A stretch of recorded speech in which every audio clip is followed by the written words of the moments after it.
লাগে সেইখনটো সত্ৰ নহয় লণ্ডন মিউজিয়ামটো সত্ৰ নেকি অখিল গগৈৰ নট অলপ ঢিলা আছে বৰদোৱাত গ'লে আপুনি ধুতি পিন্ধিব এতিয়া মই কোট টাই পিন্ধা মানুহবিলাকৰ লগত লণ্ডন মিউজিয়ামত মই তাতে মানুহে জাতীয় সাজ পোছাক পিন্ধা এই জায়গাটোতো নহয় কিন্তু অখিল গগৈয়ে সত্ৰত যাওঁতে লং পেণ্ট পিন্ধি যোৱা ফটো আপোনালোকে দেখিছেনে নাই মইতো বৰদোৱাত কেতিয়াও লং পেণ্ট পিন্ধি নাযাওঁ হয় নহয় গতিকে মোক সমালোচনা কৰিবগৈ তেওঁলোক নিজে এক্সপ'জ হৈ যায় তেওঁলোকে পাহৰি যায় যে আমি আগতে কি কৰি থৈ দিছিলোঁ হা এই মানুহবিলাকৰ কোনো কেৰেক্টাৰ নাই কিয় কেৰেক্টাৰ নাই যে জীৱনকালত অসমৰ ময়ে এজন ৰাজনীতিবিদ যোনে নিৰন্তৰ কৈ আছিলোঁ যে জুবিন আমাৰ এটা জাতীয় সম্পদ তেতিয়াতো অখিল গগৈ এদিনো কোৱা নাছিল সব মৃত্যুৰ পিছত ৰাতিৰ ভিতৰতে অনুৰাগী হৈ পৰা এটা ব্যৱস্থা আৰু সবচে মই দুখ পাওঁ যেতিয়া আমাৰ বুদ্ধিজীৱীসকলেও কয় যে নহয় মদ খাই যাব দিয়ক আমাৰ ৰীতা চৌধুৰীৰ দৰে বাইদেউ যেন মদ খোৱাটো এক ফেচবুক পোষ্টটো দেখিব কিন্তু এতিয়া ইনকুৱাৰীত কি ওলাইছে যে জুবিনে মদ খাব বিচৰা নাছিল জুবিনক মদ খুওৱা হৈছিল আৰু মদ খুৱাই জুবিনক হত্যা কৰা হৈছিল এইটো আমাৰ তদন্তত প্ৰকাশ পাইছে এতিয়াতো তদন্তত লুকাবলগীয়া একো নাই আমি গৃহ মন্ত্ৰালয়ৰ কাগজো দিলোঁ এপ্ৰুভেলো আহিলে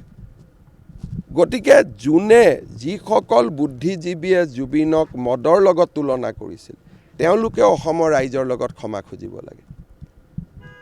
যদি ভূপেন হাজৰিকাক অসমৰ নতুন প্ৰজন্মই গানেৰে চিনি পায় মানুহে মানুহৰ বাবেৰে চিনি পায় যদি ভূপেন হাজৰিকাক শ্বহীদ প্ৰণামো তোমাকে দি চিনি পাব কি জুবিনক মদেদি চিনি পাব জুবিনক সাধাৰ টেমা দি চিনি পাব এইটো কি জুবিনৰ প্ৰতি ন্যায় হ'ব নেকি ৩৮,০০০ গান নোহোৱা হৈ গ'ল জুবিনে গোৱা সুন্দৰ বৰগীতবিলাক নোহোৱা হৈ গ'ল জুবিনে গোৱা বিহুবিলাক নোহোৱা হৈ গ'ল জুবিন মানে কি থাকিল যে জুবিনৰ সমাধিত গৈ মদ ঢালক চাৰ্জশ্বীট দিয়াৰ পিছত যোনে জুবিনৰ সমাধিত মদ ঢালিব তাক মই 100% এৰেষ্ট কৰিম মই চাৰ্জশ্বীট দিয়ালৈকে ৰখি আছিলোঁ কাৰণ চাৰ্জশ্বীটত আপোনালোকে বুজি পাব যে জুবিনে মদ খোৱা নাছিল জুবিনক মদ খুওৱা হৈছিলে গতিকে তাৰ পিছত যি মদাহী জুবিনৰ সমাধিত যাব যোনে জুবিনৰ সমাধিত মদ ঢালিব ধৰি লওক মই চচুৰাই আনি এৰেষ্ট কৰিম এনে এৰেষ্ট নকৰোঁ চচুৰাই আনি এৰেষ্ট কৰিম খালি মই ৰখি আছোঁ যে চাৰ্জশ্বীটখন দিয়ক কথাটো অফিচিয়েল হওক আৰু আপোনালোকে ধৰি ল'ব যে হিমন্ত বিশ্ব শৰ্মা যেতিয়া মনে মনে থাকে কিছুদিন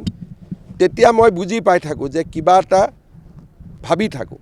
আৰু মোৰ ভাৱ এইটোৱেই যে তদন্তত ওলাওক যে জুবিনে মদ নাখাইছিল মদ খুওৱা হৈছিল সিদিনাখনৰ পিছত জুবিনৰ সমাধিত যোনে মদ খাই যাব আৰু জুবিনৰ সমাধিত যোনে মদ ঢালিব